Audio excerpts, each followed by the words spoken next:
Hello and welcome back to another edition of the Drop Back live stream, hosted by our friends over at Britballing. Today I'm your host, Stan Wilson, and I'm joined by the enigmatic Joe Costanzo. How are you doing, Joe?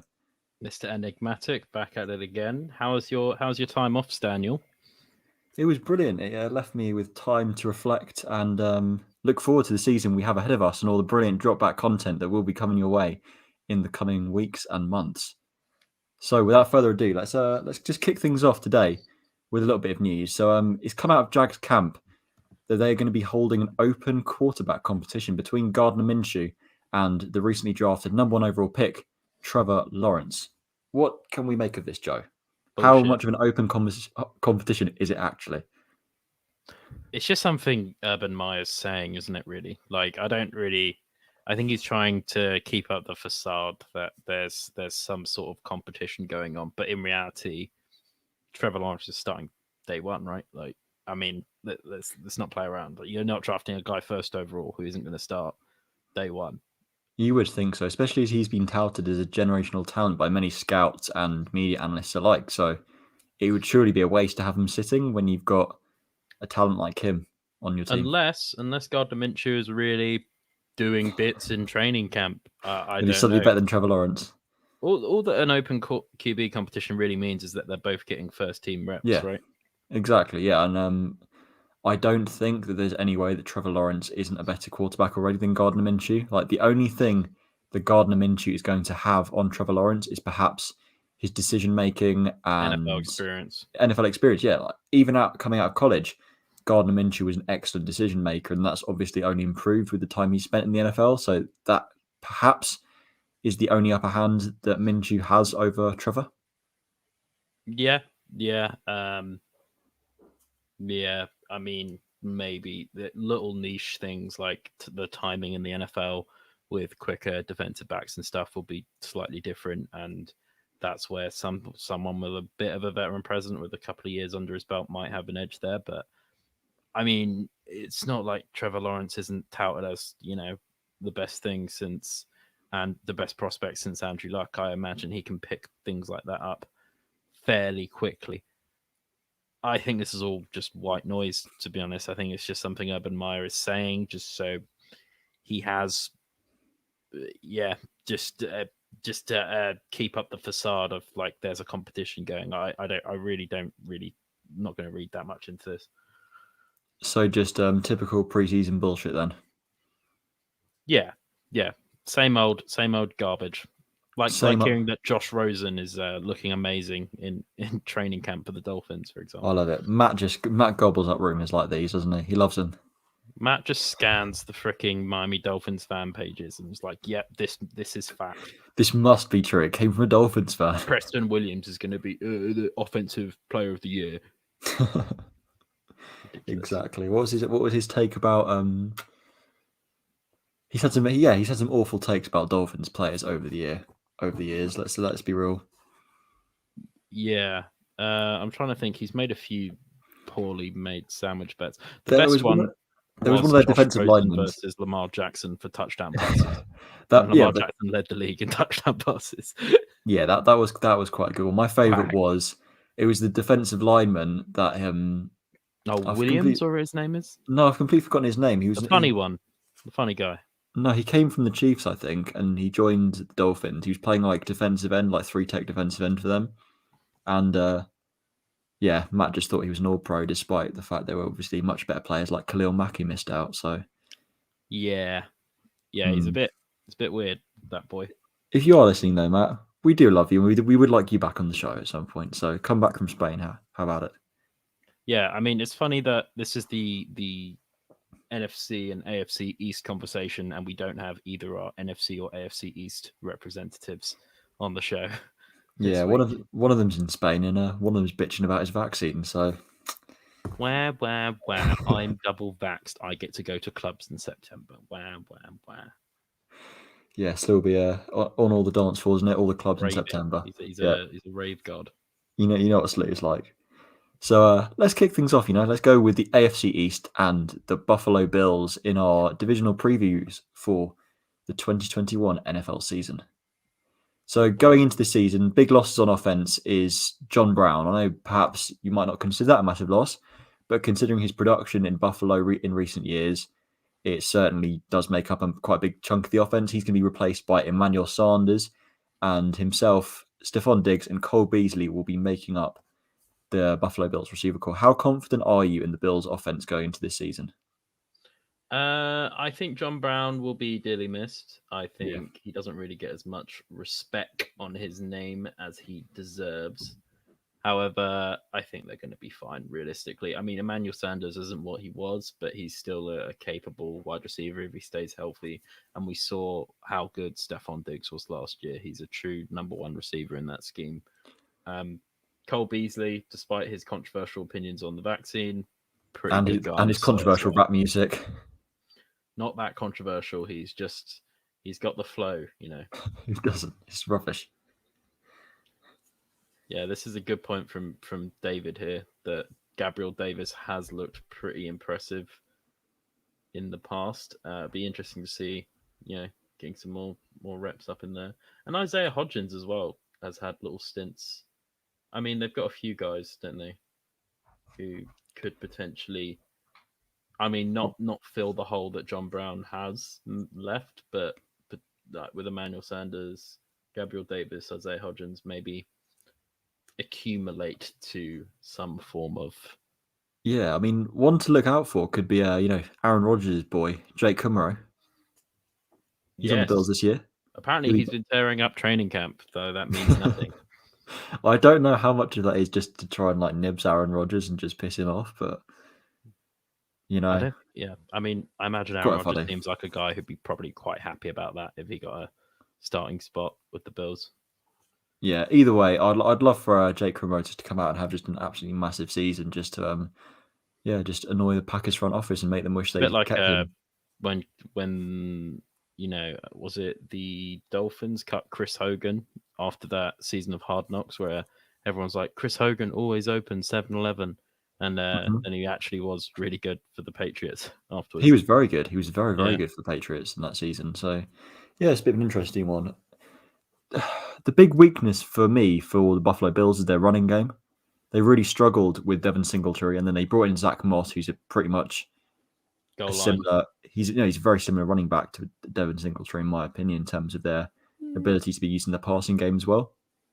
And he wasn't able to have much of an impact. So they brought in Matt Breida as well, who we saw had a great season with the San Francisco 49ers a couple of seasons ago. He led the league in rushing yards for a good few weeks. So that I was going to say for a season, I was like, what fucking season did Matt Breida? No, it was for like it was through the first 6 or 7 weeks. I think he got hurt, but he was leading the league by a good chunk as well in his time at San Francisco. Obviously, he took a bit of a step back when he came to Miami, but yeah, it'd be interesting to see how they do. Yeah. So Devin Singletary, Zach Moss, Matt Breida will make up their backfield.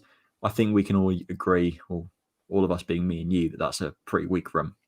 Yeah, apparently Zach Moss has been taking most of the snaps so far pretty consistently, so he might actually be starting over Devin Singletary.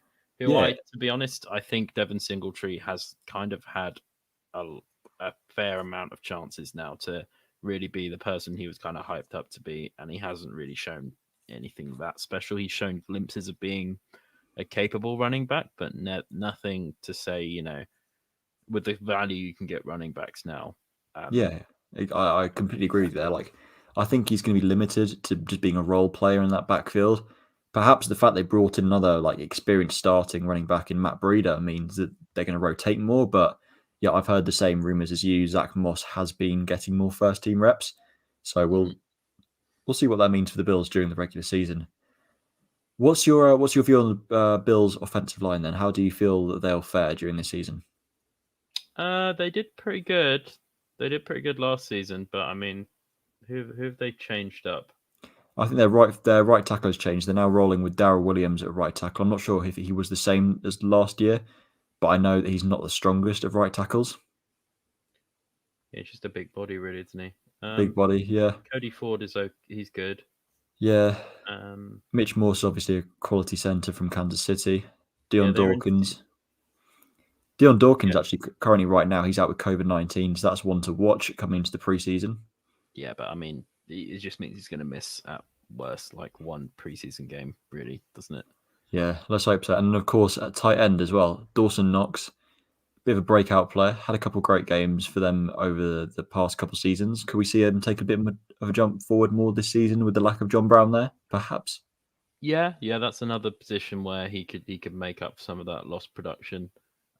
Generally speaking, though, I think other than Darrell Williams, maybe I don't really know much about John Feliciano at left guard, but Feliciano's good. He was pretty solid for them yeah, last so season. 4 out of He's 5 the Raiders of as well. their O linemen are good or very good. It's nothing to write home. It's nothing to write home about though, like it is for other teams like the Chiefs. They had a pretty strong O line presence last year. I think they rated pretty highly in terms of like pass protection and everything.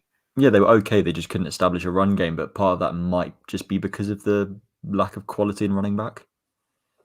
Yeah. Unless Matt Breida takes a massive step up, I don't see that changing that much, to be honest. Yeah, I don't see that happening either. Right, so let's flip things over to the defensive side of the ball.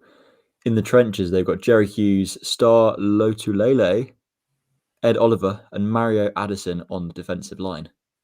To me, that looks like a pretty just solid group. Like Jerry Hughes, we've seen has been solid for them in the past couple of years. Ed Oliver, touted as one of the best defensive tackle prospects in a good long while coming out of college, hasn't perhaps lived up to the standards, being drafted 19th overall, but hey, solid player.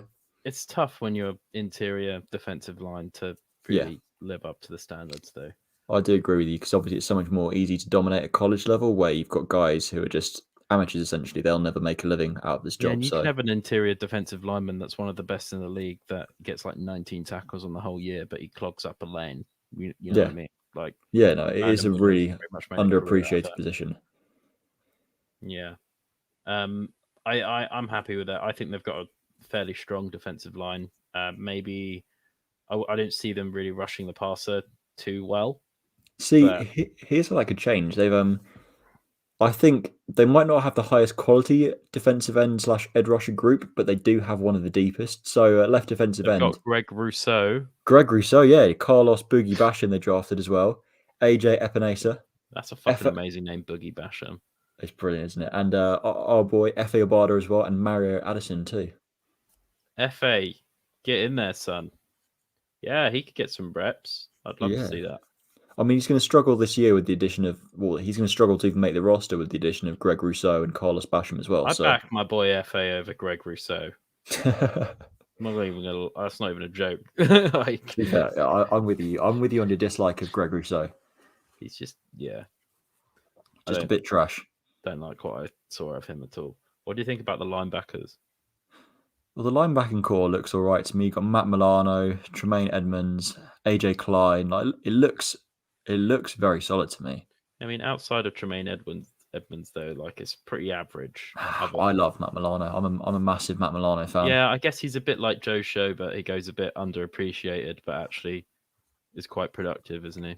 Yeah, I think he falls trap again to being an off-ball linebacker. He never gets recognised because he doesn't stand out as an absolute like a hook defender, like a Mike linebacker, and he's not an edge rusher too. He's just sort of that in-between group, like the Kyle Van Noys of this world. So he's never going to get the same appreciation as the inside guys, but he's more than deserving of it. He'd made some great plays for them in the playoffs and down the stretch last year. So Matt Milano is one of my favourite linebackers in the league for sure. Do you know anything about Levi Wallace, who's one of their starting corners? He's sort of been a free. He's always been like a number 2 corner. I think Levi Wallace. I think he was at. Correct me if I'm wrong. I think he spent some time at San Francisco. He's just an average number 2 corner, to be honest with you. And the depth they have behind that isn't particularly impressive either. They got Tyrell Dodson and Dane Jackson, who are 2 guys who I've just completely never heard of. Dane Jackson with a 7th round pick. I know that. So it's a bit of a weaker group, and then at nickel corner they've got Teron Johnson, same as last year. He was solid. Solid. I mean, obviously Tre'Davious White is amazing, but the depth outside of that doesn't look particularly good. They're going to struggle if they have any injuries in that secondary. Yeah. Obviously their safeties are amazing. Their Jordan Poyer is pretty darn good, and Micah Hyde as well, one of the better safeties in the league. Yeah, I think this is what definitely, again, like as it has been for the past 3-4 seasons, this is one of the best safety groups in the league. you've got the duo of Hyde and Poyer returning for yet another year. So it's a good side. It's a really good side. So how do you think they'll do? I've got their schedule up. I'm not going to read through it, but it looks. I don't think this Bills team is as good as they were last year. That's my issue. Okay. I don't think they're going to be quite as good. And I think. How did they do? What was their record last year? Were they the second best team in the AFC? Behind the Chiefs. I think they were, right? Maybe. They definitely got. I know they got a first round bye. Let's just bring up their record. Yes, they must have been the second best. Oh wait, did the second best even get a first round bye last year? Let me just pull that up for you now. So the Bills' 2020 record was. Apologies for this, viewers. We should have really brought this up before recording this little vodcast for you now. So their record was 13-3. They're first in the AFC East, and they won divisional wildcard playoffs against the Colts. They won the divisional round against the Ravens, and then they lost to the Chiefs, as we all know, in the AFC Championship game. So they went 13-3. I think that's a very, very hard record to beat. Yeah, I don't think they're getting there again. Personally. No, I really don't. I don't see how the back end of their defense is really going to hold up that well. Obviously, you've got Trey White, one of the best corners in the league. We all know that. That's a given. But it's the rest of that group that kind of worries me. They're going to have to dial up some exotic looks and just be like sound schematically for the entire season if they're going to want to get back to that point. But I personally can't see how they will. Do you think they'll still win the division though? Yeah, they really, really shouldn't. Like, unless the Dolphins and unless Tua takes a huge step forward, then that division is still there. Like, Josh Allen is still one of the premier quarterbacks in this division or in this league, and just got signed for fat checks as well. Yeah, congrats, Josh Allen, for securing the bag there. Yeah, and screw you, Josh Allen, for raising Lamar's price up, you bastard. Exactly. Yeah, I'm looking at their schedule. Obviously, they get to play the Jets twice a year. I'd imagine they potentially could lose one against the Patriots, could potentially lose one against the Dolphins if they have a bad day at it. Outside of that, Steelers, Washington, the Texans. I think they could be. I think they should be going 12-5 would be my guess. Oh yeah, I forgot about the freaking extra game. It's horrible, isn't it? I'm going to go a little bit less. I'm going to say 11-6. 11-6. Have you been keeping note of all these predictions from past episodes? Obviously, I've been away. No. It's a simple answer to that. Okay, it's a no. That's fine. Is that your just what you think they'll get, or I think they will be a 13-5 team. I think their ceiling. Did I say 13? Yeah, no, sorry, 12-5. 5 doesn't even add up. Yeah, 12-5. I apologize. 12-5 is what I think they will get. I think their ceiling as a team is probably 13-4. Really, I just can't see them winning as many games. What about their floor? Their floor. If everything goes badly on defense, they can't establish a running game at all. 10-7, 9-8. Yeah, I'm pretty much the same. I don't think they'll go as low as 9-8. I think 10-7 is probably the lowest they'll get, and then bar injuries, of course, and 13-5 seems like a reasonable ceiling. I can't imagine they'll get too much more than that. Yeah, well, I think that's completely fair. 13-4, sorry. So, Miami Dolphins. I would have loved to have this little chat with Matt present, but sadly he's got better things to do. Apparently, I'm actually really glad he's not, because he'll just be insufferable. He'll be insufferable. He'll just I enjoy it. How big a freaking jump Tua's going to make, definitely, for sure. He's going to make some outrageous claims about some random running backs who we don't even know who the fuck they are. Patrick Laird. Exactly. He'd just say Patrick Laird is going to be the best running back in the AFC, or just some outrageous shit that just means nothing. I like it. It's fun when Matt gets obsessed with something. He won't let it go. I love it. You're just reciting shit he's seen on fan pages. What would you do if you realised that Matt was the fan page? Yeah, potentially.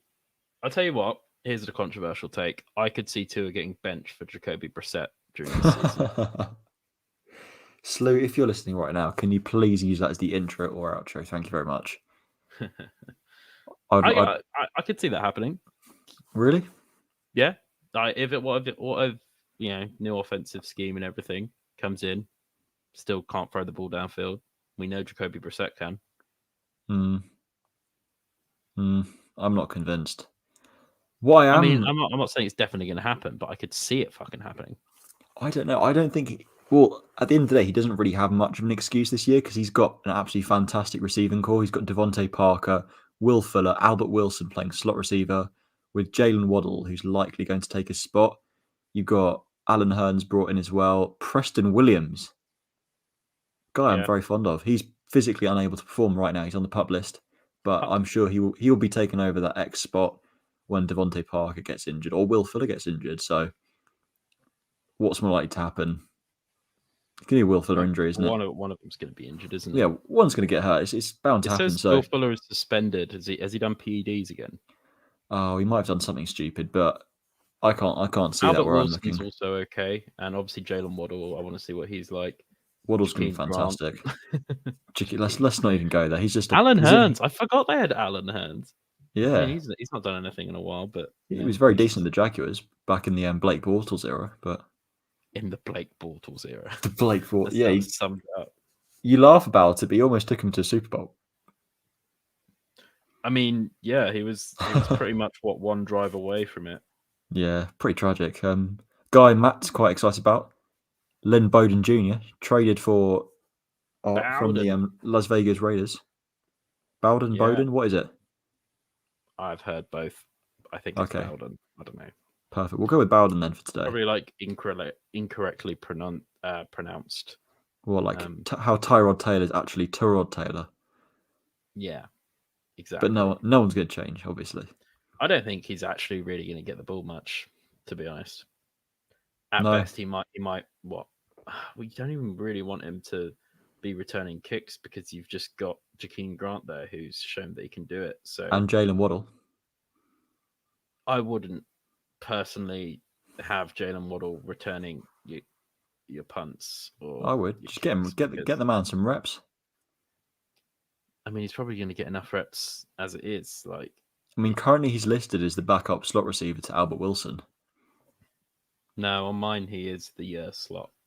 What depth chart? I've got the ESPN depth chart up, and he is the slot receiver. It's Devontae Parker, Will Fuller, who is suspended as the second receiver, and then Jalen Waddle as wide receiver 3. Right.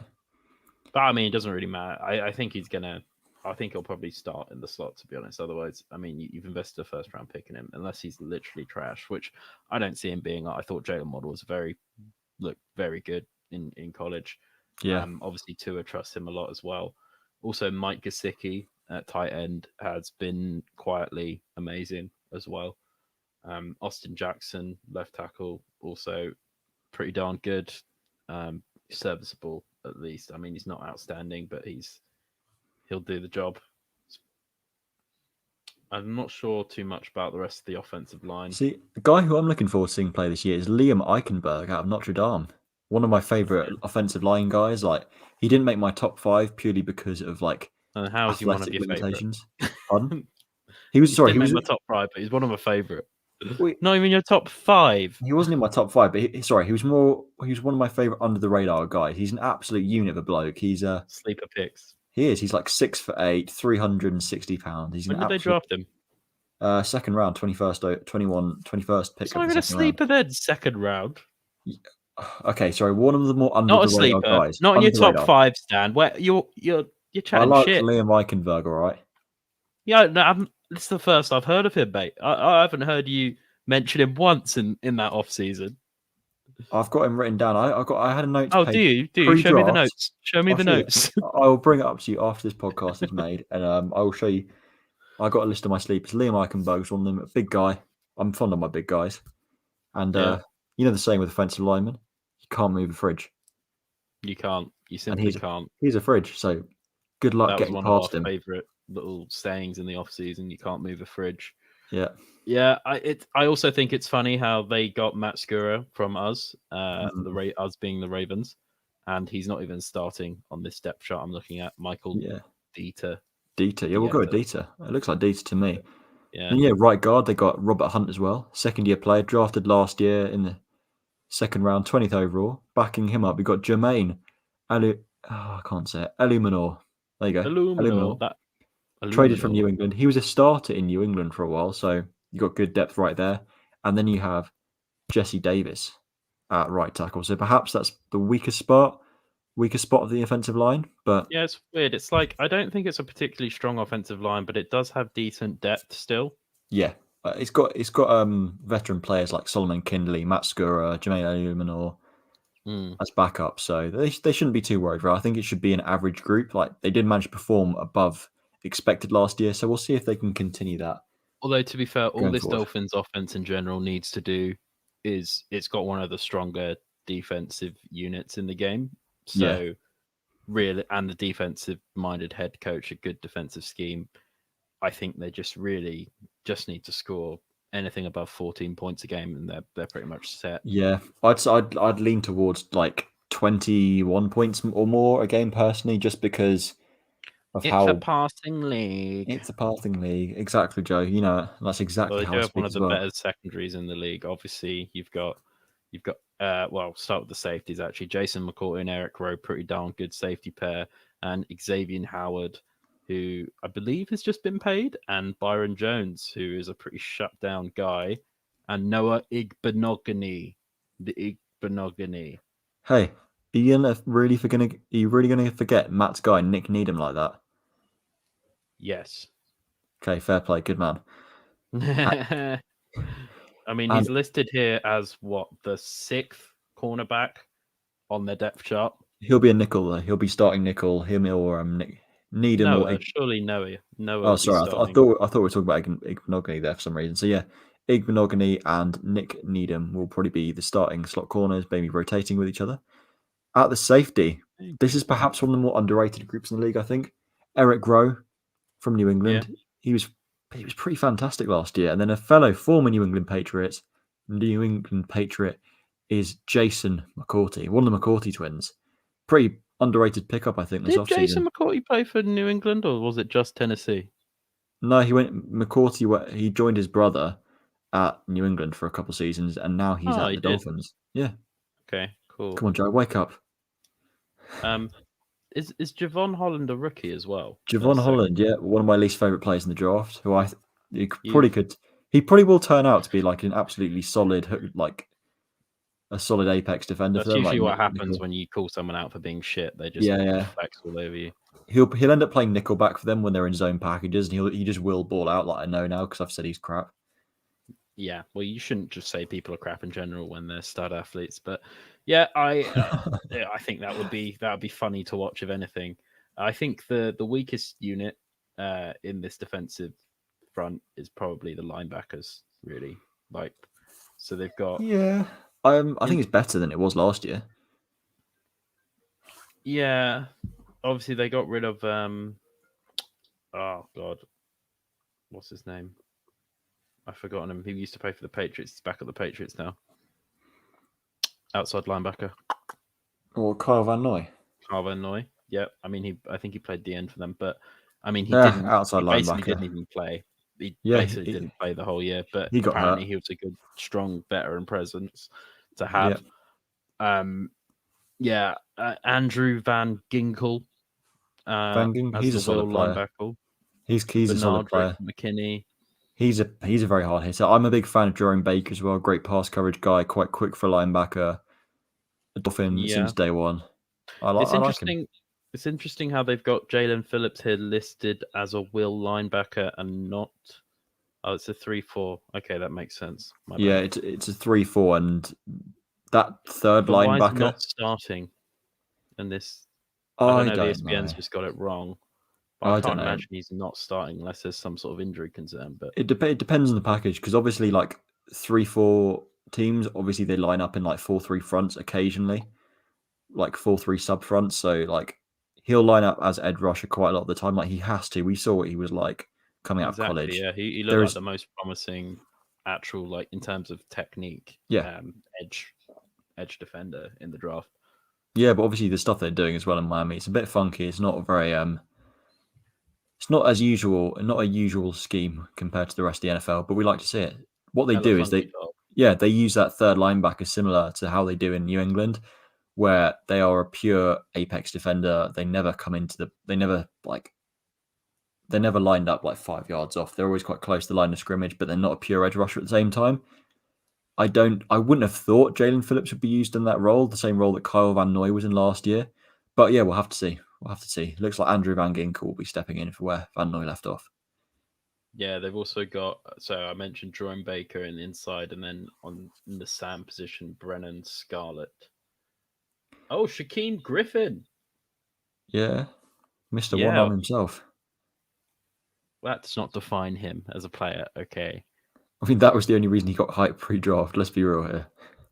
He was good. If he had both arms, he would have been a pretty top prospect at the time. Yeah, but you're ignoring the fact he doesn't have both arms. Yeah. But either way, that did not hold Shaquem Griffin back. He was an undrafted. Was he undrafted or third round? No, he's like 7th round or something. I think it was pretty late. Got drafted. By the Seahawks, right? Got drafted by the Seahawks. He's now on defense for the Miami Dolphins. Let's see if he can ball out like he did at UCF. Let's see if he can make the roster, to be honest. He's currently listed as the 3rd Sam linebacker. Sorry to be realistic, but if you're listed as 3rd at a position where, there's one player there, yeah. The likelihood is you're not going to make it. So let's just take a holistic look at this Miami Dolphins team now. Their interior D-line, though, real quick. Christian Wilkins, what a boy. Love the man. I love just how much he chats shit during games. It's just so funny. Yeah, we love a shit stirrer. And apparently Matt's favourite defensive lineman, Emmanuel Ogba, on the left defensive end side, who apparently has been balling out. I think he has been playing pretty well compared to he was almost a bit of a bust until, I guess, the Patriots and then the Dolphins. So could potentially be an above average starter there. He is an above average starter. Like, he's not an all pro, as Matt would have you know, but he's a solid player, right? And I think he's quite versatile as well. Yeah, he can. He's big guy, athletic, can probably play 2 or 3 spots across that defensive line as well, which is a massive help for a team that's versatile as the Dolphins. Right. Let's have a look at this team and have a little guesstimate as to how they will finish. So as their ceiling, what do you think their best case scenario is? Just looking at their schedule at the moment, they'll probably lose. They tend to beat the Patriots at home, don't they? So that will probably happen. Yeah, they'd love to do that. They're losing probably both games to the Bills. Probably losing to the Raiders. They'll maybe win against the Colts. They'll lose to the Bucks. They'll win against the Jags. They'll win against the Falcons. They'll win against the Texans. They'll lose to the Ravens. They'll win against the Jets twice. I mean, it's lucky they're in the AFC East, isn't it? Because they get to play the Jets twice a year. They'll probably be. I could see them maybe going like 9-8. Which is the new 8-8, I guess. I think they're better than that. You see, I'm not going to jump on the Tua bandwagon. I just don't trust the offense enough. Really, I don't trust the running backs at all. Like Miles Gaskin's your best guy. That you need some sort of. We were just saying with the Bills, but you need some sort of semblance of a run game, and I think the running game situation at the Dolphins is arguably worse. Especially now losing Matt Breida as well, who wasn't even that good for him, but at least it's another option. But we're going for ceiling though here. We're going the best this team can be. I think is 11-6. I think this is a good football team. It's very, very, very well coached as well. Like they surprised us with the amount of wins they were able to achieve last year, purely because of the quality of coaching on defense. I will agree. The coaching is very good. The defense is very good. The defense is going to win them the majority of their games, but having to rely on the defense to get turnovers. People like Xavier Howard leading the league in interceptions, having to rely on him doing that back to back, basically. It won't happen again. Yeah, and I think they were up there in terms of scoring defense as well. It's great to have that, but it's not going to be consistent year in and year out. I do. You got to expect their offense to take a step forward, though. This is Tua's second year in the league. He's not going to be a complete bust. I'm certain. I don't think he's going to be a complete bust. I just don't think he's going to be anything like. He's not going to blow our minds. He's not going to Justin Herbert this bitch. He doesn't need to Justin Herbert this bitch, though. He doesn't need to blow our minds. All he needs to be is an average starting quarterback in this league. He needs to be able to run an offense that can put up 20 points a game, 14 points a game. That's all he needs to be able to do. Like, I just haven't seen it. I know you haven't seen it, but this is maybe a bit of a stab in the dark. We're going to have to trust that he's going to develop because he was picked 20th overall for a reason. He was touted as one of the best quarterback prospects in a while for a reason. There was the whole tank for Tua movement for a reason. I think it's not time to throw all our toys out the pram here. We should just have a little bit of faith in Tua for one more season at least, and then we can reevaluate the Dolphins' options because I still have a little bit of faith. Yeah, I think potentially, I personally see their ceiling as 10-7. I don't think they're winning more than 10 games. Okay, 10-7, 11-6. I think we're in the same ballpark there. So what about floor-wise? Floor. So if Tua completely just fails. Yeah. Because that's what's going to determine the team's success. It's how Tua plays. Like the receiving core is fine. The running back core is okay. In the offensive line scenario, I've got Jacoby Brissett stepping in at some point. Wow. If Tua really flops, then Jacoby Brissett is going to have to step in. If Tua refuses to throw the ball downfield again, despite like the changes to the scheme and everything, then new offensive coordinators, co-offensive coordinators, George Godsey and Eric Studsville. Yeah, that scares me a bit as well. Having co-offensive coordinators, like too many cooks spoil the broth. Yeah, exactly. So yeah, I think it's still quite tight though. I could see them, their floor being 10-7 and their ceiling being 10-7 and their floor maybe 7-10, maybe 8-11. I think it's going to be not 8-11. Sorry, what the fuck am I? These freaking new 8-9. Sorry, okay, 8-9. I think their floor's 6-11. I think they're going to be they're either going to hit high or they're going to go low. There's not going to be much of an in between for them, I don't think. It's either going to go well or it's not. Like Tua's either going to be a good quarterback or he's not, and that's what it boils down to, I think. And also, if they do end up, for whatever reason, going with Jacoby, it's not like Jacoby's going to step in and win them a bunch of games either. He's just going to be able to throw the ball downfield more so than what we've seen so far at Tua. But yeah, that sounds reasonable, Staniel. Good to hear it. Right, let's maybe. I think we've loitered quite a bit on the past couple of teams, and let's maybe try and speed things up. I know I've been going to quite a lot of depth on them as well, but we do have the NFC East to go through as well. So let's take maybe a briefer look at the New England Patriots this season. So the offense is looking. I'm still very torn on this offense. I think the offensive line is much, much, much improved as to how it was last year. Got Isaiah Wynn, Michael Onwenu, David Andrews, Shaquille Mason, and Trent Brown. This is perhaps one of the best groups in the league, maybe top 5, could we say? Yeah, I think so. Obviously, they lost, who is it again? The guard who also, did he go to the Chiefs? Yeah, well, either way, it doesn't even matter because they've got Michael Onwenu, who they drafted out of the University of Michigan last year, absolute stud at left guard. And right guard, they got Shaquille Mason back again, dominating the league. They really love Michigan and Alabama players. They do love Michigan players. I love it. It's you know what you're getting. They've drafted Chase Winovich. They've drafted Josh Uche as well. They've got quite a few guys. They got quite a few. Did they draft Josh Uche? Yeah, they drafted Josh Uche. Yeah, they've got him for sure. Yeah, this offensive line though, one of the best in the league. Did Isaiah Wynn, was he on the COVID list last year? I think no. Isaiah Wynn tore his ACL. Isaiah Wynn. Shaq Mason who was on the COVID list then. I think it One might of be them Mason. Yeah, one of them was on the COVID list, so they're getting him back. In terms of, I mean, all around, they've got upper echelon players in that division. I want to see that you're touting Mike Onwenu as a boy, and obviously he is a boy. in terms of he's drafting offensive. I mean, the Patriots haven't been great at drafting, but drafting offensive linemen, they have been pretty on the money. Joe, he played last season. He was an absolute stud. Did you?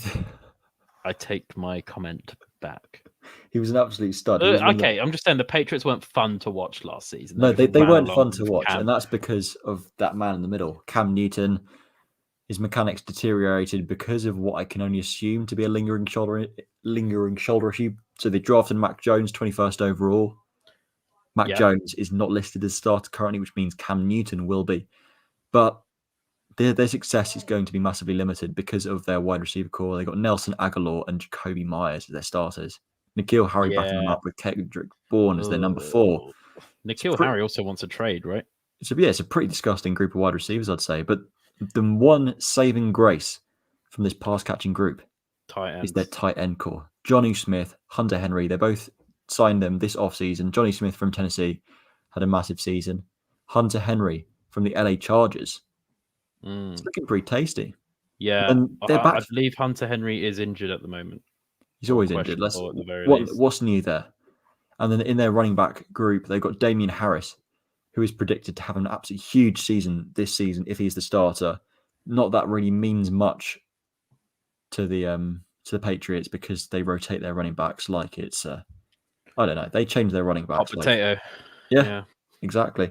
Sony Michel's back there as well. James White, longtime Patriot.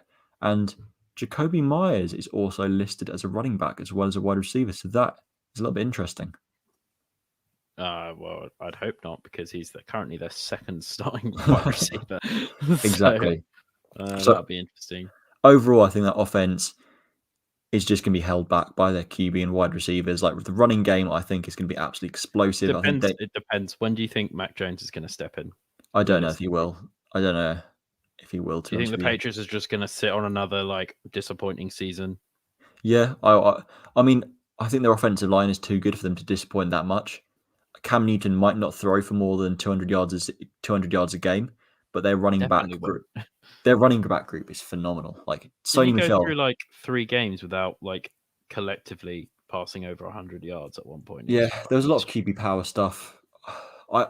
I do have more faith in Cam this year because apparently his mechanics have looked better, and I must say he does look to be throwing the ball better. I have seen that as well. Yeah, he's throwing a lot less overthrowing it with his shoulder and just his mechanics look a lot more fluid, and he looks like he's more comfortable with the ball in hand, which is good to see.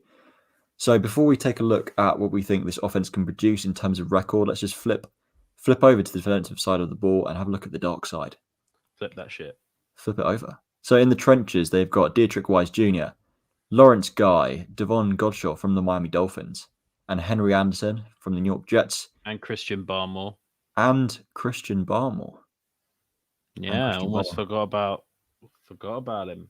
He could end up being a stud, you know? He could end up being a stud. And also, that's the biggest downside we had against Barmore is that he only got put in on passing downs, which he probably will here, but he'll probably be put in situations where he's one-on-one and can beat a guy and get to the QB. So it's almost a perfect situation for him. Really. Exactly, especially with how Belichick is at scheming. You've got some really talented guys in this pass rushing group, and the outside they're going to have to pay attention to. You've got Ronnie Perkins, drafted out of the University of Oklahoma, Chase Winovich as well, University of Michigan. Indeed. Matt Judon. The boy. Oh, jinx. The traitor. The absolute traitor.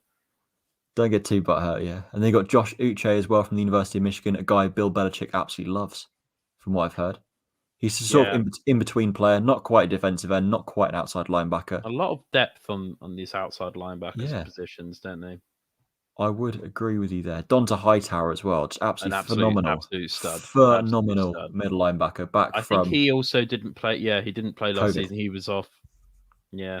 Yeah, he did a COVID and decided not to play. Did a COVID. It's understandable. It's a virus sweeping the nation, and I think he was well within his rights. He had a baby and stuff, so yeah, exactly. fair play to him.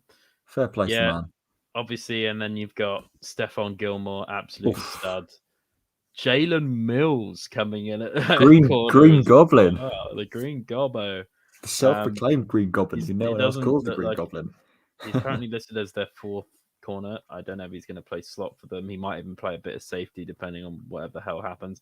Yeah. JC Jackson also is a pretty solid starting corner there. Oh, he was phenomenal. He got a load of picks last year. Yep. Devin McCourty doesn't age somehow. Don't know how he's still doing it. He's like, what? We love to see it. 35 at this point. And We still, love to see it. Adrian Phillips back there as well from the Los Angeles Chargers. Kyle Duggar, who they drafted last year out of, I want to say, Lenore Ryan University. Bit of an obscure choice, but Patriots got him in the second round. If they drafted him from there, then it must mean he's good. Exactly. Exactly. So overall, this Patriots team playing in the somewhat improved AFC East now. It's no longer the AFC least, I don't think. This is a much better division. Like, just having looked through 3 of these 4 teams here, I'm really looking forward to seeing the interdivisional play here. Same. I think, like I said, I think Dolphins and Bills, they could potentially snag one of those games out of 2. They'll beat both of their Jets games. Against the Saints, I could see them winning that. The Bucks, it's a no from me. Texans, I could see them winning that. So that's at least 4. Cowboys, yeah, I'm going to say yeah. Chargers, they'll probably fuck it over at the end, so the Patriots will win. Panthers, I could see them winning. Browns, no. Falcons, yes. Titans, no. Colts, yes. So with that, beating the Jags at the end, that's at least 9 wins. Potentially, if they win the other 2 of their divisional games, I could see them getting 11-7 maybe as a ceiling. 11-6, sorry. Yeah, I think 11-6 is reasonable. I think that would have to involve Cam Newton, Nelson Aguilar, and Jacoby Myers all having huge years. Like, one of the 2 of them would have to hit 1,000 yards. Mac Like Jones coming in. My money would be on Jacoby Myers having a little breakout season this year, to be honest with you. I would. Yeah. In fact, he does struggle to run routes, though, doesn't he? No, I don't think so. I think he really excelled last season. He was one of the only bright spots. Wait, is that not attack. The guy that kept fucking up the routes? No, that was Philip. That was Philip Dorsett, and he was yes. Philip Dorsett. He was trash. Amazing. He was not good. Now you've said it, he's going to be amazing for whatever team he's playing for. Oh yeah, 100%. I've completely jinxed it. So Jacoby Myers, I think breakout season, maybe 800 yards plus, if he's lucky. Yeah, I don't see them losing more than 8 games. Sorry, less than. Yeah, I don't see them winning less than 8 games. Okay, so yeah, I can join you on that. Floor 8 and 9. Yeah, 8 and 9. Yeah, no Bill Belichick team's going to do worse than that. No. This is even last year where they didn't look amazing at all. They still had a pretty decent season. So, yeah. So let's take a little dive into the last team in the AFC East and one of my favorite teams going forward in the coming years, the New York Jets. Rob Saleh, the new head coach, has come in from the San Francisco 49ers, an already proven defensive mastermind. He managed to do wondrous things with the 49ers defense in their Super Bowl run and last season when they lost countless players to injury and COVID. Offensively, Saleh brought with him Mike LaFleur, brother of Matt LaFleur and West Coast scheme aficionado, to run the offense and nurture and look after the development of Zach Wilson. Yeah, good choice. We've got Saleh.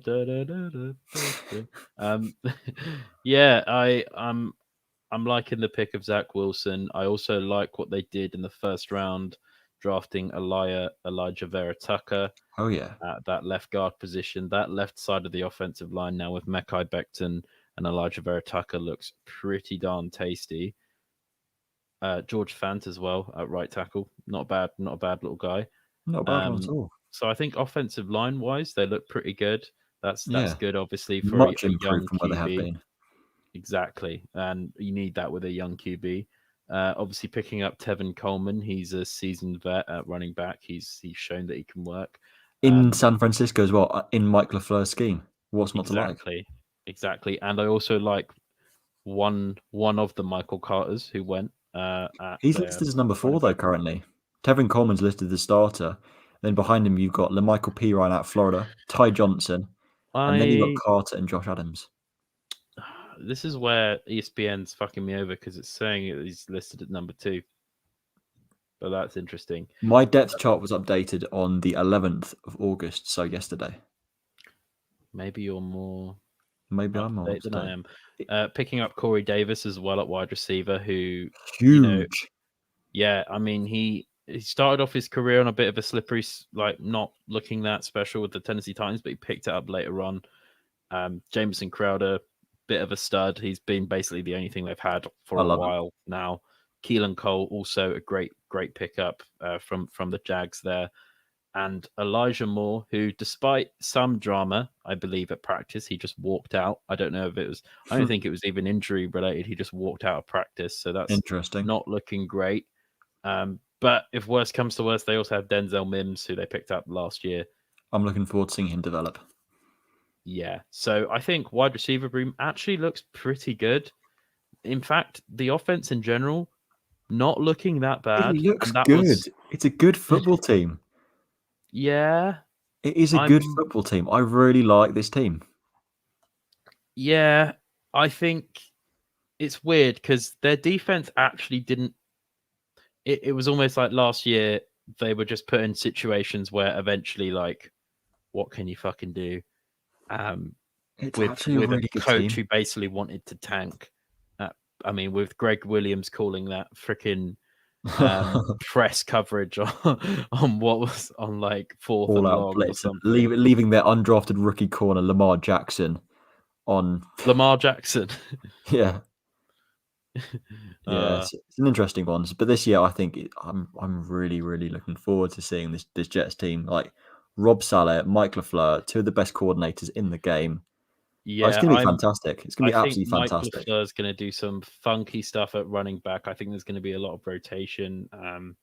There's going to be a lot of motion, a lot of that sort of classic for what we got used to seeing at the 49ers at this point. And it's really interesting to see what that will look like with this Jets offense, because it does look like it's massively improved and they've made a lot of key pickups this offseason.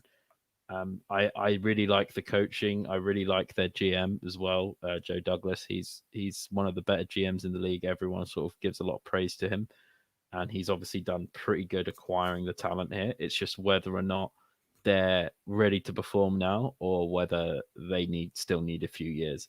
I think they might. I mean, trusting it all in a rookie QB with Zach Wilson might be a bit of a push, but I mean, their defense. Let's talk about it because it still looks pretty darn good. I mean, defensive front, you've got Carl Lawson, who's pretty darn good. Sheldon Rankins, Williams. I think Carl Williams is going to be the guy they need. He's like the missing piece, because we spoke quite a lot last year down the stretch, especially after that Rams game where they somehow beat them, about how talented the defense actually is when you look at things. Carl, like the one thing we said that they were missing is an edge rusher who can just get to the QB. And I know that's maybe oversimplifying it, but that was what they were really lacking in last year. So to answer that, they signed Carl Lawson. They've got Quinnen Williams already on the inside, and they've got guys like Nate Shepard, who I'm a massive fan of, and Folaronzu Fatukasi as well, Sheldon Rankins, Michael Dwumfor. It's looking like a pretty talented group. And then on top of that, John Franklin Myers as well. John Franklin Myers. There you go. There's even more. Then at linebacker as well, they look pretty solid. They got CJ Mosley. Didn't play last season. They've got him back. Possibly still going to be the best linebacker in the division this year, interior linebacker. We'll see about that.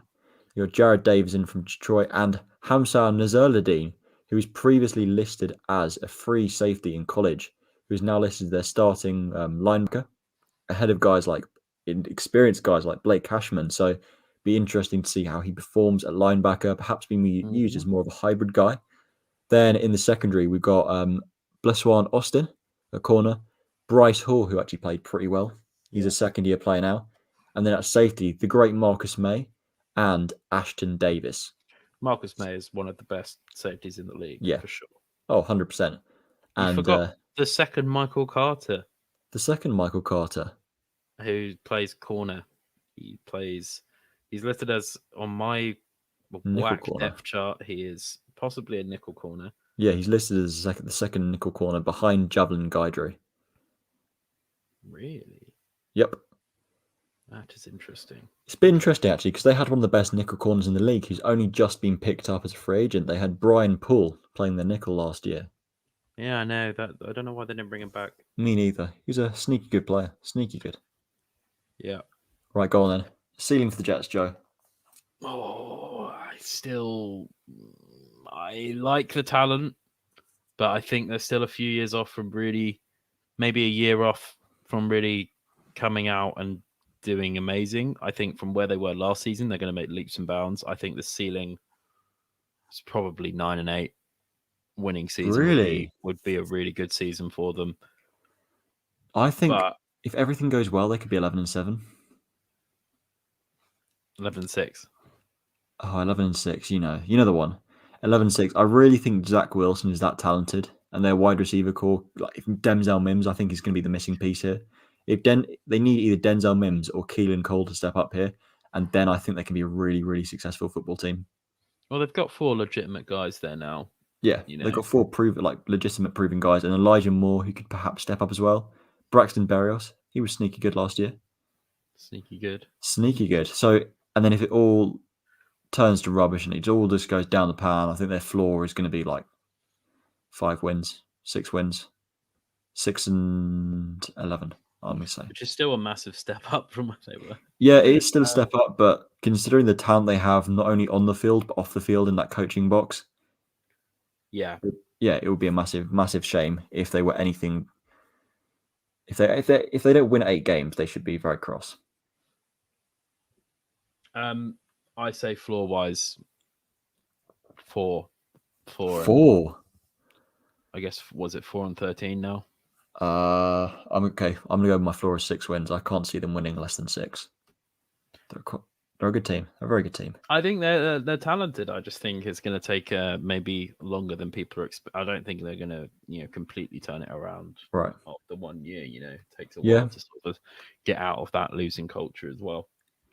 I think the culture issues, they will be somewhat ratified by now due to the fact they've got an all new coaching staff. Yeah, but it's what I mean. Like it's more than just the veteran players there and stuff. It will take more than just one off season to really, really change that. Get used to you're coming off the back of winning 1 game. Yeah, and you've got to remember as well they're in a very, very tough division even. Yeah, the division's good. So that's personally what I think. Right. Cool. That is us done. Switch over to the NFC. Yeah, let's go. Switching over from the AFC to the NFC side of things, the NFC East. Mike McCarthy is in his second year with the Dallas Cowboys with Kellen Moore offensive coordinator. Dan Quinn brought in as DC from the Atlanta Falcons where he was fired. Oh, we know how he's great. Oh, thank God fantastic. Yeah. But this offense here, I think this is the best offense in the league on paper. I don't think anything. I think maybe this and the Chiefs, they stand a head and shoulders above everyone else in this league. We look at that wide receiver core. Amari Cooper. The Buccaneers don't exist? They do exist. Okay, top 3. Maybe 1A, 1B, and 1C. Okay. 1A, 1B, and 1C. They're all the same. What are you on about? What am I on about? If we're talking about the offensive line from a few years back, fair enough, but we're not. It's their back. They had massive holes in them from last year. This is the offensive line they hoped to have last year, but obviously due to injury, COVID, all that sorts of things, it wasn't able to happen. But this line is phenomenal. Tyron Smith at left tackle, Connor Williams out of Texas left guard, Tyler Beardaz from the University of Wisconsin at center. I do like Tyler Beardaz, to be fair. Yeah, your typical smash mouth I don't think power. Tyron Smith is what he was Yeah, personally. he's still at the top. He's still a high end tackle. And you got Zach Martin at right guard and Lyle Collins right tackle. At tight end, Blake Jarwin and Dalton Schultz.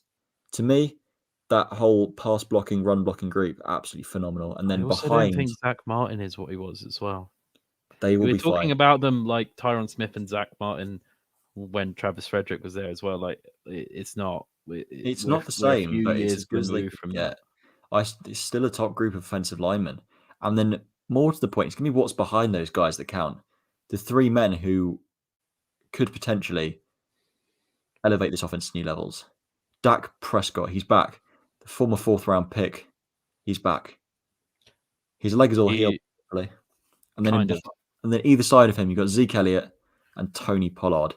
Now, Tony Pollard is a guy who steps in when Zeke Elliott struggled, was able to capitalize when given more totes of the football. So we might be able to see him get maybe more of an even snap share with Zeke Elliott this year, do you think?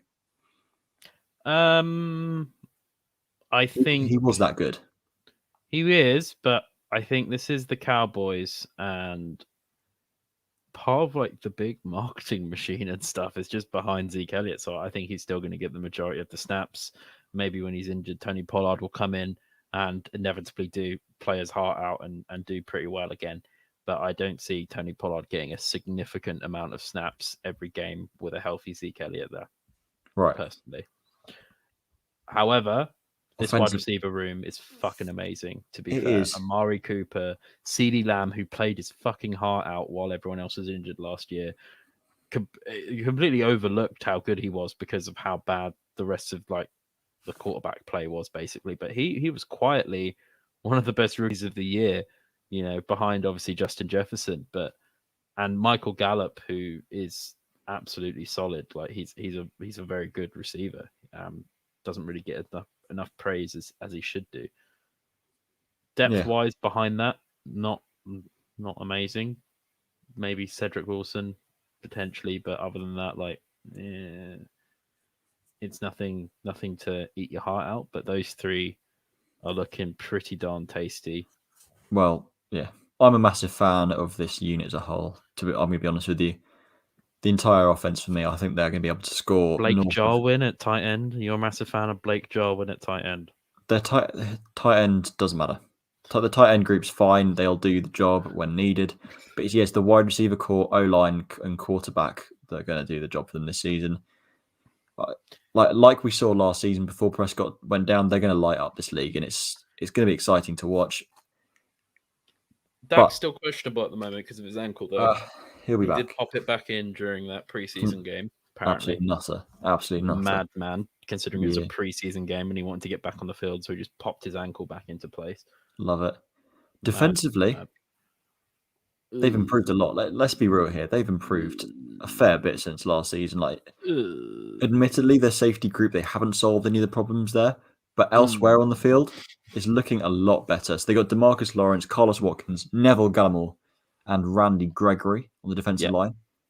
Yeah, defensive line looks okay. I like DeMarcus Lawrence. I like Randy Gregory. You know, the others are all right as well. But yeah, that's fair enough.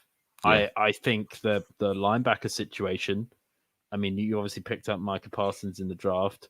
They also have Keanu Neal, who I did not realize until just now looking is there. Looks like that he'll be playing as that second inside linebacker there beside Jaden Smith, which is interesting. However, Jalen Smith and Leighton Vander Esch did not look very good at all last season. Different scheme now. Yeah, and they also have Jabril Cox, who they for some reason picked up, who I actually really liked as a linebacker prospect. I had him as one of my sleeper picks, I believe. So, I mean, I don't know why they picked him, but he could potentially also step in there somehow in the mix of Keanu Neal and everything else. So that'd be an interesting one to watch. I think they've got good depth at linebacker there. They definitely do. But I don't really. I'm gonna have to see how the rookies play, how they get adjusted. But I mean, obviously sure. you picked up Trevon Diggs at corner. Hmm. You've got your man, boss man, fat Kelvin Joseph, who I'm a massive fan of. However, those safeties look so just Bad. nothing. They are bad safeties. I don't think there's any way of Donovan getting around that. Wilson, DeMonte Casey. Casey. It's not a good group. They haven't really fixed it from last year. Like, at least they don't have Darian Thompson there starting anymore. Like, that's a positive. Yeah. That's I mean, it's not going to be pretty back there, but yeah, I don't think there's no way to brushing it over really. Like, apart from Kelvin Joseph, there's no one I can get excited about in that defensive back group at all. and maybe Malik Hooker could be not injured for a season and live up to his, pre-draft hype. Yeah, that'd be bloody considerate of him, wouldn't it? Staying healthy. Yeah. Best ability is availability. Exactly. What do you guys? What do you think about ceiling, floor? How are you feeling? I love the front end of this defense. I really do. But it's just the back end that I'm really going to struggle to get behind yet again. But the Cowboys' offense are going to be capable of scoring in high volumes because of, well, just how they were last season when Dak was there. Yeah, when Dak was there, they looked fucking amazing. They were amazing. That's what I mean by one of the best offenses in the league. So their defense sucked dick. Yeah, my ceiling for nothing wrong with sucking dick, by the way, but their defense just wasn't very good. I'm going 12-5 as their ceiling. It's a good football team. Yeah, no, I agree with that. I actually thought you were going to say something ridiculous like 15-2, but no. Yeah, 12-5. I could see that as a ceiling for sure. I mean, I'm just looking at their schedule. They've got tough games against the Chiefs, then probably like the Cardinals. I can imagine them losing both the Washington games. They might win one of them. I can imagine them. I think the Vikings are going to be better this year. I think the Broncos are going to be better this year. So I think they could. Obviously, they're playing the Buccaneers first thing as well. But I mean, they get to play the Giants twice. They get to play the Eagles twice. I could see them floor.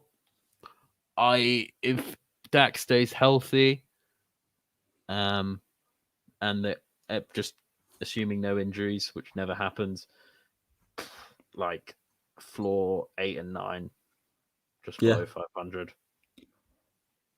That's fair. I think their floor is probably gonna be about that, just because of how good their offense is. They can probably carry that tragic secondary. This could be like a classic, like New Orleans Saints situation where you basically have to just keep scoring before the Saints defense got good. Yeah, I know what you mean. Giants. Let's talk Giants now. Daniel Jones in his third year in the league. It's make or break, isn't it? It's got to be make or break at this point. He's so average. How long is it before you just think, hang on a sec, let's restart here. Let's go grab ourselves the QB of our future, because Daniel Jones, he's not lived up to any sort of hype that there was. There wasn't a lot of hype around him pre-draft, but any of that hype is well and truly gone now. He's got to prove his worth. I think he outdid people's expectations of not being terrible in the first year. Yeah, but that's not a good thing. You can't say, oh yeah, he's a good player because he's not shit. Yeah, he's not a good player. He wasn't absolute shit. But other than that, I don't really trust Daniel Jones to win them a bunch of games. He's not a quarterback. You can kind of be like, oh, we're down 2 scores in the fourth quarter. We need to make a comeback. I'm not trusting Daniel Jones to lead that. The guy who ran it for 90 yards, got over, and then managed to not. They didn't even score a touchdown on that drive. So pretty tragic. That was such a tragic play. However, Saquon, I'm hoping will be healthy. Saquads, I'm hoping he'll be healthy. He's still listed as questionable here. I don't know how up to date this is, but I have heard that apparently he might need a little bit more time for his knee, perhaps, or ankle or whatever it was.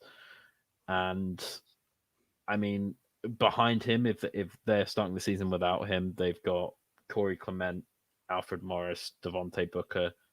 Serviceable guys, but nothing really out of the park that special. No, they're all backups at the end of the day.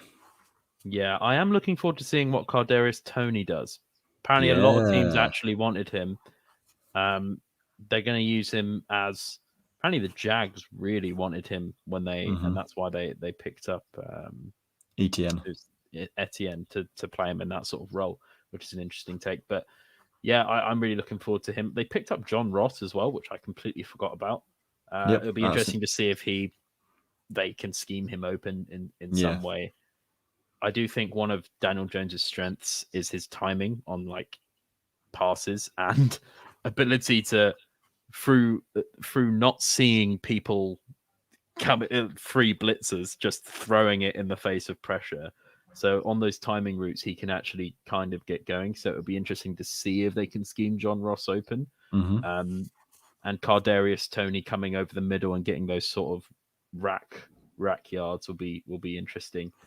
Yeah, Kenny Golladay's a big addition, obviously. Proven X receiver in Detroit. Got Sterling Shepard at number 2. Darius Slayton. Like a fucking big addition as well. Yeah.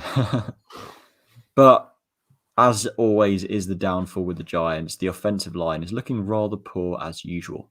Andrew Thomas and Will Hernandez are the only real big names. Andrew Thomas kind of disappointed. Solder. They've got Nate Solder. He's currently listed as a backup behind Thomas and Matt Part. Surely not, though. He's listed as a swing tackle. Yep. Drafted him in the 3rd round. Yeah, I don't know. Nate Solder, he's an ex-Pro Bowler. I would imagine he probably gets some significant time. Either way, the line is not looking good. No. Andrew Thomas is not the left tackle they thought he was. Yeah, especially at the position they got him, first left tackle taken last year, and he has so far been a disappointment. I'd like to see him make a step up because, I don't really like seeing people become busts, to be honest. But yeah, the strength here is really in the offensive weapons and not so much the offensive line. You forgot to mention as well in the offensive weapons, Pro Bowler Evan Engram making it on the name alone. Absolutely tragic. And Carl Rudolph as well. Did not realize they had him. Rudolph the Red Zone Reindeer, as they once called him in Minnesota. Indeed. What about that defense, Dan? What about that defense? Let's have a little look. So on that defensive line, looking pretty. Leonard Williams, Austin Johnson, Dexter Lawrence II. Not looking too pretty. Then at linebacker, you've got Lorenzo. As well. Yeah, Lorenzo Carter, Blake Martinez, who's an absolute stud. He's good. Tay Crowder, and Oshane Zimenez. Azeez Ojulari was another guy they picked up as an edge rusher. Not looking too good so far. Then we take a look at the secondary as well. James Bradbury, one of the best man corners in the league last season. Yes, one of the best corners in the league, Matt Burns Peak, if you're listening. He's joined by Logan Ryan at free safety, Jabril Peppers at strong safety, and then on the other side at corner, Adoree Jackson. Jabril Peppers was actually really good at safety last year. Oh yeah, Peppers was a good player.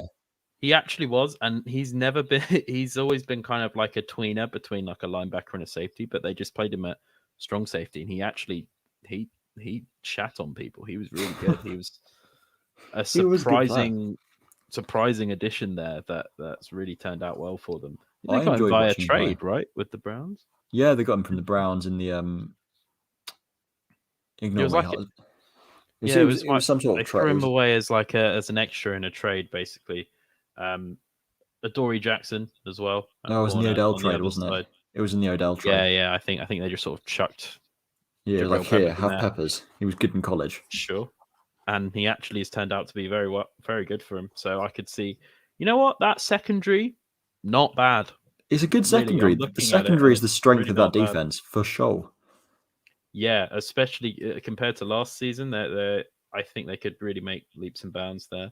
Having Logan Ryan and Adoree Jackson there is going to massively help as well. I think there's 2 solid players. And then James Bradbury, he absolutely shone last season. One of the best man corners in the league by far.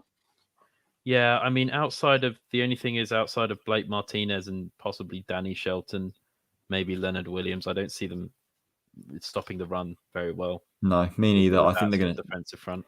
Yeah, they're going to really struggle in that respect. Like, unless Lorenzo Carter can step up and be what they wanted him to be. He was a 3rd round pick in 2018. Touted as a guy who could potentially succeed. Hasn't really stepped up. You've got Reggie Ragland as well. Bit of a has-been. Reggie Ragland. Yes. Reggie Ragland was a starter in KC for a while. I like how you called him Reggie. I said Reggie. Reggae. I definitely said Reggie. Rewind the tape on that. Reggie. Honestly. Yeah, have a little listen back. I said Reggie. Okay. All right. So, floor, ceiling. What are we thinking about these New York Giants? If Daniel Jones absolutely shits the bed, I could see them going 3-14 as the floor. Yeah, they're in a similar situation with Daniel Jones as the Miami Dolphins are in with Tua. In the fact that Matt is going to be so angry you've said you know what? that. I don't care, Matt. You can be as angry with me as you care. want, but you know it's true. Daniel Jones and Tua Tagovailoa have both disappointed. So, and we know that the success of the offense, because it's a passing league, depends on the QB. And if Daniel Jones, if he shits the bed, it's not going to be a pretty season. If he does well and he succeeds, it's going to be not a pretty season still, but still an okay one, just because the rest of the team's a bit trash. I think I'm looking at it now, and I think they've actually got a pretty tough schedule. I could only really see their ceiling if they win some of their divisional games, which I don't see them really winning that many. 8 and 9? No, like 9 and 8. 7 and I guess 10 now. 7-10. I'm gonna go. But can I just read out the schedule? They've got week 1 against the Broncos, then week 2 against Washington, then the Falcons, who they could beat, the Saints, the Cowboys, the Rams, the Panthers, who they could beat, the Chiefs, the Raiders, the Bucks, the Eagles, the Dolphins, the Chargers, the Cowboys, the Eagles, the Bears, and Washington. That's not a very nice schedule. I'm going to go with you there. I'm going to agree 7 and 9 is their ceiling. Yeah. I mean, I thought that potentially they could take a significant step up, but I've just looked at that and I'm like, yeah. Especially that defensive front and that offensive line. I mean, on both sides, the big guys there need to do more. They need to do good. Be a good football team. Be better, Stan. Exactly. That's what they got to do. So let's move on then from the still somewhat tragic New York Giants to the Philadelphia Eagles. Slew's Philadelphia Eagles. Sadly, he couldn't join us today. Yeah, he's on the non-football injuries list. He's on the PUP list. Yeah, physically unable to perform. I think. When he is able to perform, I think he just chooses not to. Sorry, Slow. That was a bit uncalled for. Let's take a look at the Eagles now. So, wide receiver core: Greg Ward Jr., Jalen Reagor, and Devonta Smith will be their starting wide receivers.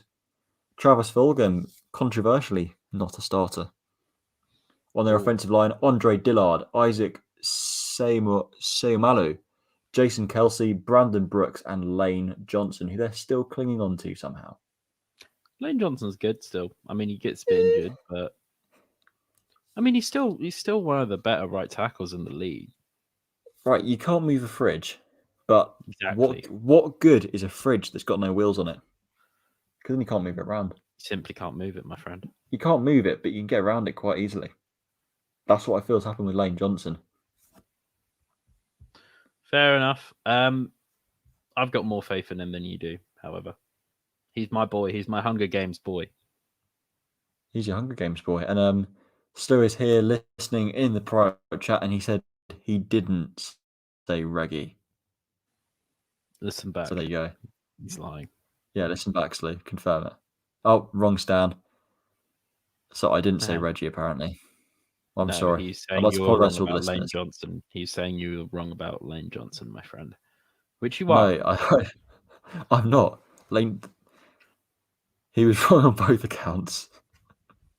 Excellent. Can we kick Slow out the call? Is that possible? I think if we kicked Slow out the call, we wouldn't be here. So the stream would just end. Okay. However, I think so the rest of their line, Jason Kelsey, obviously still one of the better centers in the league. Brandon Brooks is a good guard there. Andre Dillard, who's listed as the starting left tackle. Meh. But they also have Jordan Mailata, who has come in. He's a bit of a fridge himself. Bit of a fridge. How much of a fridge? He's one that you can't move. One that you can't move. That sounds like a pretty good fridge to me. Stocked full of meat. Big juicy meat. According to Slew in the private chat, he is now saying that Dillard is injured and is week to week. And Jordan Mailata is apparently the starter based on what the rumors in training camp have been saying. So is Slew falling for training camp bullshit? I think he is, yeah. If Slew's- only he was here to defend himself.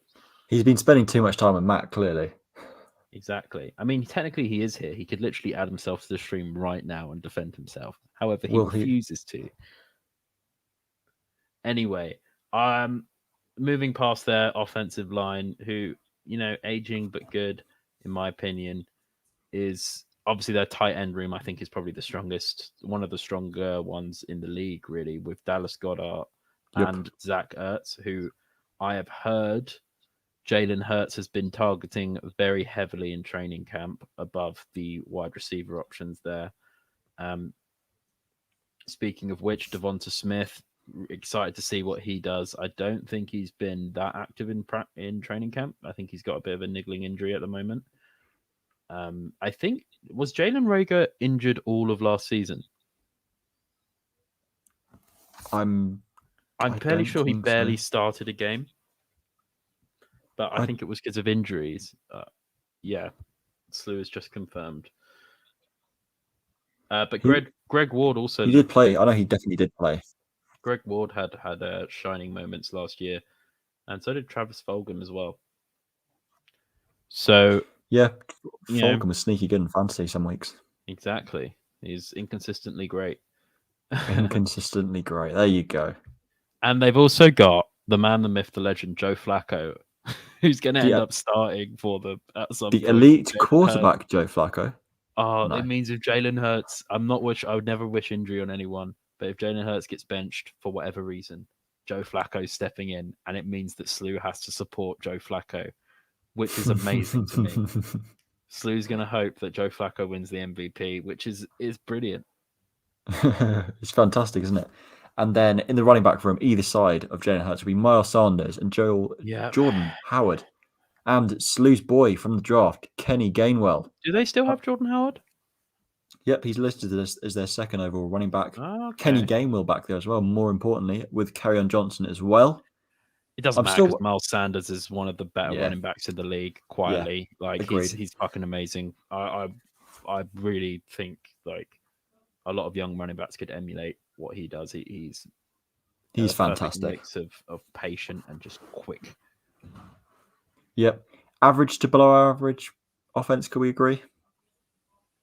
Yeah, I think they're average, really. I think, nothing is screaming out at me as I think in the QB room, I think they had kind of some early success with Jalen Hurts with that whole, he's a young mobile QB and people have to kind of adjust to that a bit and they might win a few games there. But I really don't see him making a massive step up in year 2. Especially if we're hearing that he's targeting his tight ends a lot in training camp. That's a sign of a more inexperienced quarterback, in my opinion. Yeah. However, obviously their tight ends are pretty darn good. Yeah, in my eyes, still this is average to below average. Probably leaning towards below average more in terms of the offense and the defense. It's not looking pretty. Yeah, to be honest with you. It is not looking pretty. On the defensive front, they've got Derek Barnett, Fletcher Cox, all reliable, Javon Hargrave from Pittsburgh, and Brandon Graham. Then in the linebacker core is looking especially weak as well. Ryan Kerrigan, by the way. Ryan Kerrigan there, and Josh Sweat as well, Montez Sweat's brother. And then at linebacker they have Gernard Avery. Who knows? Gennard, maybe even that. And then you've got Eric Wilson, proven Mike linebacker, in to start Mike. And then you've got Alex Singleton at will. This linebacker core it hasn't looked good for a while. Ever since Jordan Hicks left, it's not looked good. Very much, yeah. Yeah. I'm not really liking what I'm seeing there. No. I'm also really not, outside of Darius Slay, I'm not that impressed with any of the secondary. No. Anthony Harris I like. I like Anthony Harris is okay. He's good. He was very good in Minnesota Rodney last season. McLeod is and average. Steven Nelson, nah. I'm good, thanks. I'm good as well, They've Joe. also got, I think McPherson in the is he in the slot or is it Avonte Maddox? Maddox is their starting slot Yeah. corner. Okay. So, yeah. below average team. One of the worst teams in the NFL, I think. I mean, if your defensive line is your strongest and it's still like an average at best defensive line in the league, I know Slee may hate me saying that. Historically, the defensive line for the Eagles has been very good, but I really don't really see them doing that well this year. Personally, that's just how I feel. What are you thinking for the floor ceiling? I think they're crap, to be honest with you. I think this team is bad. I'll be honest with you. I think secondary is actually better than it has been for years. According to Slew in the private chat, just to let it's not a good secondary though. Like that's a really, really sad thing to say. No, it's Slew, trash. no team's going to make 500 this year. It's one of the worst outside of like maybe like the Bengals, maybe I think they're even worse than the Cowboys secondary. Yeah. I think this team overall fucking terrible considering where the Cowboys secondary were last year. I think their floor this season is 3-14. Is it bad to say 2-15? Is it bad to say it? Yeah, I'm going to say if it goes. Doug Peterson needs to go. Yeah, fire Doug. Oh, sorry, Doug Peterson's gone even. Nick Sirianni's, of course. Nick Sirianni's in. Shane Steichen, offensive coordinator. Michael Gray is the special teams coordinator. Whack. I'm glad Doug's gone at least. Sorry, a bit of a lapse in my memory there, to be honest with you. I mean, they're very forgettable. They're a forgettable football team. I'll be honest with you there. Yeah, so 3-13, fourth for me. Since they won the Super Bowl, it hasn't looked pretty. Ceiling is 7-10. Yeah, this is the case like against what the Bucs have done this year when you just keep your old players and keep it going. Like eventually this will happen where you're just kind of in cap room hell and you're paying big contracts for a bunch of old guys who can't play football, performing at all, and just get injured all the time. Yeah, so 2-15 is their floor for me. I don't think their ceiling is above 500. I think their ceiling is. I'm going to say it's 6-11. 6-11. Wow. As a ceiling, yeah. I think they're probably the worst team in this division. It's not sorry, close, Slew. You're not here to defend yourself, so get fucked, mate. He's with us here. He's not a blind loyalist. The sad thing is, he has just messaged saying he agreed they won't make over 500. He's not a blind loyalist like Matt Burns Peak, so we should be fine there. Let's move things over now to one of the more fun and surprising teams from last season, the Washington football team. Go football team. Yeah. They got the what's it called? The freaking ancient the journeyman. That freaking dragon that if you cut one head off, the other one just comes out. I can't remember what it's called. Chimera. Anyone knows that's the one. Chimera at quarterback with Ryan Fitzpatrick, Taylor Heineke, and also Kyle Allen. Oh, so none of them are that great. Ryan Fitzpatrick might give you some Fitz magic. Taylor Heineke actually looked good, like when he played. I mean, we haven't seen much of him. I'm not going to put that much into it, but he did look good when he played. He looked like he's a fairly mobile guy. He can kind of improvise and make plays. So he actually looked pretty darn good, and he won. He was probably the closest game that they actually gave the Bucs. Taylor Heineke in that playoffs. Yeah, they gave more of a run for their money than the Packers did. That's for sure. The wide receiver core is very exciting. Very exciting for me this year. Terry McLaurin, Scary Terry, terrifying. Scary Terry, absolutely. Adam Humphries as well at the right side wide receivers. In the slot, Curtis Samuel. I would say isn't Adam Humphries probably playing in the slot and Curtis Samuel's playing wide receiver 2 for them? I'm just going off what I'm seeing on my screen right now. It could be either way. Who knows? I think Humphries is more of a traditional slot receiver though. And also Diami Brown There you go. That's my boy. Yeah. Diami Brown, I think the third best receiver in this class. Absolute stud of a player. I think I had him as my third or fourth guy. Absolute stud of a wide receiver. Yeah, I do remember you were quite high on him. I love Diami Brown. He's a boy. Your third guy? He can't have been your third guy. He was third or fourth. The wide receivers in this class: Chase, Yep. Jamar Chase, Waddle, Devonta Smith. He can't have been above them. He was above. I think he might have been above Smith for me. Whack! That is so whack. Wait, I'm not sure. I'll have a look. I'm sorry, I can't take you seriously on that. I don't know if I would or not. No, it was Jamar Chase, Jalen Waddle, Devonta Smith, Diami Brown at 4, and then Kadarius Toney at 5. That's fine. Okay, that's fair enough. Yeah, that's fair enough. I love me a bit Diami Brown. And then offensive line. Was he a second round pick for them? Third round pick in 2021. Good value. That's great value. Absolutely steal. Offensive line looking all right. Charles Leno Jr., left tackle as always. You got Wes Schweitzer from Atlanta, the left guard. Chase Roulier at center. Brandon Scherf, one of the best linemen in the league. First round pick way back in 2015. Cosme as well out of Texas, right? I like Sam Cosme's ceiling as a player. I think he could excel. He wasn't the guy I was particularly high on. I'm glad he was a late or a second round pick as opposed to a first round pick.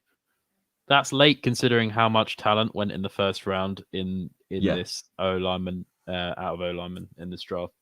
I like Cosme. I like that right side of the line in general. Brandon Scherf, obviously amazing. I think Antonio Gibson and McKissick both did damn good things last season, so I'm really looking forward to what they do this season. I can't remember which one got a lot of yards and which one got a lot of touchdowns, but Gibson both. No, but I think one of them stole quite a lot of touchdowns though from the other. It wasn't much of a tandem as I think you might have realized. Like McKissick, he had a good couple of weeks as a pass catcher, but overall Antonio Gibson was the boy. He was a rookie he was a snub, maybe some would argue, for rookie of the year considering the campaign he had on the ground. Some would argue he was up against Justin Jefferson and Justin Herbert, the two Justins. He was never going to beat them. Yeah. However, let's move on to the defense because the defense is the fucking tits, mate. This defensive line is just probably the best in the league, to be honest. It is amazing. Chase Young, we've got Jonathan Allen at starter left defensive tackle with Matt Ioannidis sitting behind him. Aaron Payne on the other defensive tackle spot. It's a beautiful thing. Sweat on the other side opposite Chase Young. Yep, exactly. So you've got 4 of the upper echelon, if not elite, players in their position. This is fantastic. I love it. I absolutely love it. Exactly. And on that 4-3 front, they're going to cause teams a bunch of issues. They caused the Bucs a bunch of issues when they play them in the playoffs, which says a lot because that Bucs O-line is one of the better ones in the league as well. John Bostic at will linebacker. You've got Jamin Davis. Oh, one of my boys. Jamin Davis at University of Kentucky. We love to see it. Indeed. Yeah, he looked very good, actually. I was very high on Jamin Davis as well. I think I had him as like my third linebacker in the draft. I've got this up right now. I can verify, Joe Costanzo, that he was your third linebacker in the class. My memory is so good. It's fantastic. Behind JOK and Micah Parsons. He was my second linebacker behind Jeremiah Owusu-Koramoah. Love me a bit of Jamin Davis. Absolutely shredded too. Have you seen the six-pack on him? Yeah, I mean, he's shredded. Absolutely shredded to the gills, mate. We love to see it. We really do. And then secondary-wise, William Jackson, a solid cornerback from Cincinnati. Very, very solid cornerback. Other side, Kendall Fuller as well. Sneaky good cornerback pairing this. And you've got Ben St-Juste behind him from University of Minnesota. Transferred there from the University of Michigan. He's a Michigan man, so he must be good. Then at safety, you have Landon Collins, number 26. And then at free safety, Cameron Curl.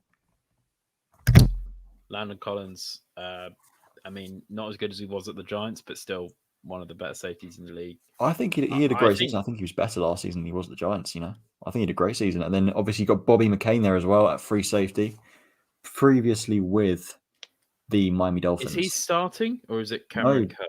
Is Cameron Curls listed as a starter here? This depth chart was updated on the 11th of August, so yesterday. Okay.